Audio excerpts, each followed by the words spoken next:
সকলেই সচ্ছল প্রতিষ্ঠিত। আমার স্ত্রীকে আমি একটি ফ্ল্যাট করে দিয়েছি, কিন্তু সন্তান স্ত্রী কেউই আমার খোঁজ খবর রাখে না।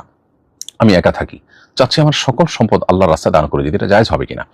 কোনো ব্যক্তি তার সকল সম্পদ আল্লাহর রাস্তায় দান করে দিতে চাইলে সেটি মৌলিকভাবে কোনো নাজায়েজ বিষয় নয়, কারণ শরীয়ত মানুষের সম্পদে তার পরিপূর্ণ অধিকারে বিশ্বাস করে। একজন মানুষ তার সম্পদের পুরোটুকু তিনি দান করবেন না কি করবেন এটা তার ব্যাপার, কিন্তু শরীয়তের পরামর্শ থাকে এক্ষেত্রে ওয়ারিসদের জন্য কিছু না কিছু সম্পদ রেখে যাওয়া।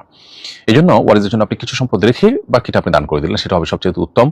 আজকে যে ওয়ারিসরা আপনার খোঁজখবর রাখছেন, একসময় তাদের অনুশোচনা হয়তো হবে, কিন্তু আপনি এখন যদি তাদেরকে অনেক বেশি হার্ট করেন তাহলে সেক্ষেত্রে তাদের ফিরে আসার রাস্তাটা কিন্তু বন্ধ হবে। আর সবচেয়ে বড় কথা হলো যে আল্লাহ রাব্বুল আলামিন আপনার ওয়ারিসদের জন্য একটা হিস্সা আপনার সম্পদে রেখেছেন, অতএব তাদেরকে দিয়ে দেওয়া এটা আল্লাহর সিদ্ধান্তকে মেনে নেওয়ার নামান্তর। বিধায় তাদের জন্য কিছু সম্পদ রেখে যাওয়াটা আপনার উত্তম। যদিও আপনি সব সম্পদ দান করলে সেটিকে শরীয়ত আপনাকে হারাম বা নাজায়েজ বা অপরাধ করেছেন বলে বিবেচনা করবে না।